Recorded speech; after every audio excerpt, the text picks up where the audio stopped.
নমস্কার বন্ধুরা, আমি Sanchita's SS stitching tutorial YouTube চ্যানেলে আপনাদের সবাইকে স্বাগত। আজকে একটা আমব্রেলা স্কার্ট প্লাজোর ভিডিও দেখব। এখানে আমি আপনাদের কথা দিয়েছিলাম যে এরকম ভিডিও আমি আপনাদের জন্য নিয়ে আসব।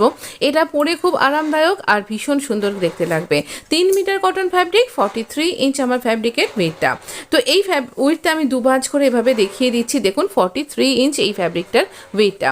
এবার আমরা এই ফ্যাব্রিকটাকে পুরোটা খুলে নেব। এরকম ভাঁজ করে থাকে আমাদের যখন আমরা পারচেস করি। তো এবার পুরোটা খুলে নিয়ে আমরা কিনারার সাথে কিনারা মিলিয়ে 2 ফোল্ড করে নিলাম। এবার এই 2 ফোল্ড ফ্যাব্রিকটাকে আমরা পুরোটা টান টান করে ভাঁজ করে নেব। দেখুন এইরকমভাবে কোথাও যেন ফোল্ডিং হয়ে না থাকে। এবার এই একটা ফোল্ডিং দিকের কোণাটাকে ধরে আর একটা খোলা দিকের কোণায় আমরা মিলিয়ে দেব। একটা দিক ফোল্ডিং, একটা দিক খোলা, এইভাবে মিলিয়ে আমরা একটা ডায়াগোনালি শেপ করে একটা বড় ট্রায়াঙ্গেল তৈরি করব। দেখবেন যেন এই চারটে ধার একটা দিক ফোল্ড হয়ে রয়েছে আর মানে ডবল ফোল্ড করে, আর একটা দুটো দিক খোলা। তো এই চারটে দিক যেন চারটে ধার যেন এই ধারের দিকটা একদম কিনারার সাথে কিনারা মিলে থাকে। আর এইভাবে আমরা 4 ফোল্ড করে নিলাম ফ্যাব্রিকটাকে। এই কোণা অনুযায়ী এভাবে কিন্তু রাখতে হবে। এবার মেজারমেন্ট করব। একটা ফর্মুলা হচ্ছে, দেখুন আমাদের ওয়েস্টের ফর্মুলা কি ফর্মুলা, যে হিপের 4 ভাগের 1 ভাগ তার সাথে 3 ইঞ্চি লুজিং। আমি এটা মিডিয়াম টু হেভি সাইজের জন্য বানাচ্ছি। যারা হেভি সাইজের তারাও কিন্তু এটা অনায়াসে ক্যারি করতে পারবেন। আপনি যদি স্মল সাইজের জন্য বানাচ্ছেন তাহলে 2 ইঞ্চি লুজিং রাখলেই চলে যাবে। তো এইরকমভাবে আমরা এখানে রাখছি, তাহলে 14 ইঞ্চি হচ্ছে। এবার এখানে সমানভাবে যেখানে 14 ইঞ্চি আসছে সেখানে দুটো পয়েন্টে আমরা শুধুমাত্র দুটো দাগ দেব।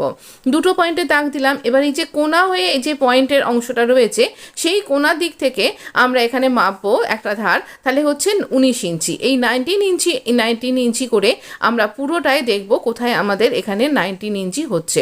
এইভাবে আমরা 19 ইঞ্চি করে পুরো ঘেরাটা মেপে নেব ওপরের দিকে।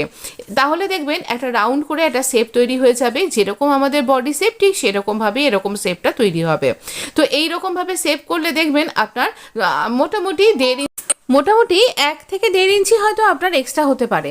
পুরো 14 ইঞ্চির জায়গায় হয়তো 14.5 ইঞ্চি এরকম হতে পারে, বা 15 ইঞ্চি হতে পারে। সেটা আমরা মার্জিন হিসাবে নিয়ে নেব। তো স্টিচ করতেও সেটা লেগে যাবে। তো এতে করে কিন্তু ঘেরটা পারফেক্ট হবে, কোথাও টান টান পড়বে না কিন্তু খোলা পড়ার ক্ষেত্রে। এবারে আমরা এখানে আমাদের যে লেন্থটা সেটা মেজার করব। তাহলে ওয়েস্টের ব্যাপার হয়ে গেল। লেন্থ হচ্ছে 36 ইঞ্চ, তার সাথে আমি 1 ইঞ্চি যোগ করে 37 ইঞ্চ করব।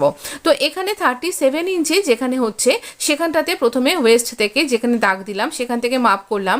তারপর সেখানে মাপটা আমরা একদম ওই পয়েন্টের যে কোণা অংশটা ট্রায়াঙ্গেলের সেখান থেকে মেজার করলাম। 55.5 ইঞ্চ হচ্ছে। এবার এই 55.5 ইঞ্চি করে আমরা পুরো ঘেরাটাতে মার্ক করব। কিভাবে মার্ক করব? এতখানি বড় ঘেরা, এটা আমার ক্যামেরায় দেখানো একটু অসুবিধার হয়ে যাচ্ছে। তো আমি দেখুন আবারও আপনাকে ভালো করে বোঝাচ্ছি। প্রথমে ওয়েস্টের এই দাগ দিলাম যেখানে, সেখান থেকে আমরা 37 ইঞ্চিতে মার্ক করে নিয়েছি। তারপর এই পয়েন্ট, এই যে দেখুন এই পয়েন্টটা থেকে আমরা একদম এই দাগ 37 ইঞ্চ ও পর্যন্ত কতটা হচ্ছে সেটা মেজার করলাম। আমার হচ্ছে 55.5 ইঞ্চ। এই 55.5 ইঞ্চ যেখানটাতে হচ্ছে সেখানটাতে আমি একটা দাগ দিয়ে নিয়ে এবার এখানে 4 ফোল্ডটাকে আবারও একটা ফোল্ড করলাম, মানে 8 ফোল্ড করে নিলাম। এই যে কোণা অংশটা রয়েছে একদম সার্ফ কোণাটা যেটা রয়েছে, তো এইখানে এবার এটাকে টান টান করে রাখবো।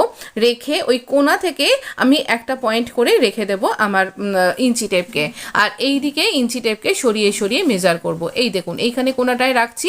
এখানে একটা হয় কাউকে বলুন আর আমার মতন কাঁচি বা কোনো ভারী কিছু চাপা দিয়ে রাখুন। এবার এই নিচের দিক থেকে আমরা এখানটা থেকে ইঞ্চি টেপকে সরিয়ে সরিয়ে মেজার করব। তাহলে পারে আমরা 55.5 ইঞ্চ এরকমভাবে মেজার করলে আমরা এখানে আমাদের লেন্থটা পেয়ে যাব। এবার আপনার যদি আরও বেশি লেন্থ দরকার হয় 40 ইঞ্চ বা এর থেকে বেশি, তাহলে পারে আপনি অবশ্যই 3.5 ইঞ্চি বা 3.5 মিটার বা 4 মিটার ফ্যাব্রিক নিতে পারেন, বা যেগুলো 56 ইঞ্চির বহরের ফ্যাব্রিক হয় সেগুলোও নিতে পারেন। সেক্ষেত্রে 3 মিটারে অনায়াসে হয়ে যাবে। এবার এইরকমভাবে রাউন্ড করে দাগ দিয়ে নিয়েছি, আর এবার দাগ বরাবর কাট করব। এইরকমভাবে দাগ বরাবর কাট করতে গেলে আমরা একদম দাগ বরাবর কাট করবেন, কোনো বেশি রাখার কোনো দরকার নেই। এবার যে নিচে থেকে ফ্যাব্রিকটা, এবার দেখুন আমরা কিন্তু অনেকখানি ফ্যাব্রিক এখানে কম পাচ্ছি। দেখুন একটুখানি কলি জয়েন করতে হবে। এবার ফ্যাব্রিকও তো আমার নিচের দিকে খুব বেশি বেঁচে নেই, তো এইরকমভাবে আমরা টুকরো টুকরো করে ফ্যাব্রিকগুলোকে জোড়া দিয়ে নেব। এরকম কি করে ফ্যাব্রিক জোড়া, 1/2 ইঞ্চি ওপর দিকে রেখে এরকমভাবে এইখান থেকে টুকরো ওখান থেকে টুকরো, এইভাবে আমরা কিন্তু মোট সমান ঘেরটা পার করে নেব। এবারে এখানে যা আমার ওপরের দিক থেকেও কিছু ফ্যাব্রিক বেরোবে, সব মিলিয়ে জোড়া হয়ে যাবে। আর এখানে না 1/2 ইঞ্চি ছাড়তে পারেন, কিন্তু এখানে রাখার দরকার নেই, একটু 2 পয়েন্ট সুতো এখানে রাখবেন, এক্সট্রা রেখে কাট করবেন, যেমনটা আমি কাট করলাম। এখানে বেশি রাখার দরকার নেই, তাহলে আরও বেশি বড় ঘের হয়ে যাবে, বেল্ট জুড়তে অসুবিধা হবে। ক্রচের ফর্মুলাটা একটু বুঝে নিন। 2 ইঞ্চি আমরা বেল্টের জন্য ছেড়ে দেবো। আর এবার আমরা এখানটাতে 2 ইঞ্চি ছেড়ে দিয়ে মাপ নেব না, আমি ক্রচের ফর্মুলাটা বোঝাচ্ছি। তো এখানে দেখুন, আমরা এখানে আমাদের হিপের 4 ভাগের 1 ভাগ, তার সাথে 3 ইঞ্চি লুজিং, এইরকমভাবে মার্ক করলাম, করে আমার 14 ইঞ্চি হচ্ছে। আর এখানে 2 ইঞ্চি ভেতর দিকে আমরা মার্ক করব, করে এই 2 ইঞ্চির যে পয়েন্টটা সেটাকে একেবারেই ওপর দিকে স্ল্যান্ট ওয়েতে কিন্তু মেলাবো। নর্মাল প্লাজোতে আমরা সোজা করে মেলাই, কিন্তু এখানে কিন্তু এটা আমব্রেলা প্লাজো, তাই এই কোনা করে কিন্তু মেলাবো, নাহলে আমাদের ওয়েস্টেড এটা কম পড়ে যাবে। তো এখান থেকে আমরা এবার একটা গোলাই দিয়ে শেপ দিয়ে নেব। এবার এই দাগ বরাবর কাট করব, ঠিক যেরকমভাবে আমি দেখাচ্ছি ঠিক সেইভাবে কিন্তু আপনাকে করতে হবে, না হলে আপনার মেজারমেন্ট গন্ডগোল হয়ে যাবে। আপনি এই ক্রচের ফর্মুলাটা আপনার বডি মেজারমেন্ট অনুযায়ী দেবেন, যেমন বললাম আমি হিপের 4 ভাগের 1 ভাগ, তার সাথে 2 ইঞ্চি লুজিং দেবেন যদি আপনি একদম স্মল সাইজের হয়ে থাকেন, আর না হলে পরে 3 ইঞ্চি, আর খুব হেভি হয়ে গেলে তখন 4 ইঞ্চির দরকার হবে না, এটাতেই আপনার হেভি সাইজ কভার করে যাবে। তো এইভাবে আমরা এখানে এই অংশটাতে এই সমস্ত টুকরো ফ্যাব্রিক দিয়ে অনেকগুলো জোড়া পড়েছে, কিন্তু আমাদের ঘের একদম ঠিকঠাক হয়েছে, আর ওপরের ওই কোনার অংশটা থেকেও কিন্তু কাট করতে লাগেনি। তো এইভাবে আমরা জুড়ে নিয়েছি, আর জোড়াটা অবশ্যই ডবল স্টিচ করে নেবেন এখান দিয়ে। তো এই রকমভাবে আমরা এগুলো জুড়ে নিলাম। এবারে আমরা এখানে ক্রচ লাইনটা জুড়বো। তো আমরা দুটো সোজা দিককে ভেতর দিকে রাখছি এইরকমভাবে, আর আমাদের ক্রচ দুটো মুখোমুখি রেখে এবার ক্রচ লাইনটাকে এরকমভাবে জুড়ে নেব। এটা না পুরোটাই ওরেভ হয়ে আছে, তাই কোথাও টানাটানি যেন না হয় সেটা খেয়াল রাখবেন। চলুন দেখিয়ে দিচ্ছি আমরা কিভাবে ক্রচটা জুড়ছি। এইরকমভাবে আমরা এখানে ক্রচ লাইনটা জুড়ছি, দুটো যেন একদম মুখোমুখি থাকে, আর একদম কিনারা দুটোকে ধরে একসাথে এইভাবে গোলাই অংশটাতে এরকমভাবে আমরা স্টিচ করে নেব। তো এইভাবে আমাদের স্টিচিংটা তো হয়ে গেল। এবার আমরা কি করব, এই সেলাইটাকে শক্ত করবার জন্য এরকমভাবে দুদিকে সেলাইটাকে ছড়িয়ে দিয়ে এখানে একটা পয়েন্টের সেলাই দেবো এই সেলাইটার ওপর দিয়ে। এদের স্টিচিংটাও বেশ সুন্দর শক্তপোক্ত হবে আর ছিঁড়ে যাবে না। আর আর এইভাবে যদি আপনি কাটিং এবং স্টিচিংটা করেন, আপনাকে মিয়ানিও লাগাতে হবে না, খুব ইজি কমফোর্টেবল আপনার প্লাজো হবে। এবারে আমরা এই যে আমরা তলাটা এখানে একটা আমাদের সাইড যে লাইনটা থাকে প্লাজোর, সেই সাইড লাইনটা প্লাজো বটমের এই মিডল লাইনটা আমরা এখানে স্টিচ করছি। তার মানে বটম থেকে আমরা ক্রচ লাইন অবধি যাব। দেখুন আমি আলাদা করে গোল মার্ক করে দেখিয়ে দিয়েছি কোনটা আমার ক্রচের সাথে ক্রচ যেন মিলে যায়। দেখুন এইভাবে ক্রচ লাইনের সাথে ক্রচ লাইন মিলে যাবে, আবার ক্রচ থেকে বটম, এইভাবে আমরা এখানে স্টিচিংটা কিন্তু কমপ্লিট করব। তো একদম ক্রচের সাথে ক্রচ যেন মিলে যায় সেটা কিন্তু আপনাকে খেয়াল রাখতে হবে। তো এইভাবে আমরা কিন্তু স্টিচিংটা কমপ্লিট করছি। করার পর আমরা এখানটাতে এই যে প্লাজো বটমের এখানটা পুরো আমব্রেলা ঘের, যেমন আপনি আমব্রেলা কুর্তি, আমব্রেলা স্কার্ট পরেন, তো ঠিক সেই রকমই এটা আমব্রেলা প্লাজো। তো এইটা আমরা এরকমভাবে ডবল ফোল্ড করব। খেয়াল রাখবেন 1/2 ইঞ্চির বেশি ফোল্ড করবেন না। যদি আপনি 1/2 ইঞ্চির বেশি বা 1 ইঞ্চি করে ফোল্ড করেন, তাহলে পারে আপনাকে 2 বার করে স্টিচ করতে হবে, আর এটাতে 1 বার স্টিচেই এটা কমপ্লিট হয়ে যাবে। আর 1/2 ইঞ্চি করে ফোল্ড করে এভাবে যদি আপনি করেন, তাহলে আমরা কিন্তু 1 ইঞ্চি নিইনি, আমরা ওই হাফ 1 ইঞ্চি এরকম নিয়েছি। এবার বেলটা কাট করব উপরের। তো আমরা 2 ইঞ্চি বেল্টের জন্য 3.5 ইঞ্চি আমরা এখানে রাখছি, কারণ দুদিকে আমাদের ফ্যাব্রিকটা জয়েন্ট করতে হবে। এইভাবে একটা দাগ দিয়ে নিয়েছি, এরকম গোলাই করে করলে পারে, বা আপনি ওরে ফ্যাব্রিক দিয়েও করতে পারেন, আবার স্ট্রেট দিয়েও করা যায়। আমার কাছে এটা অ্যাভেলেবেল ছিল তাই এভাবেই করলাম।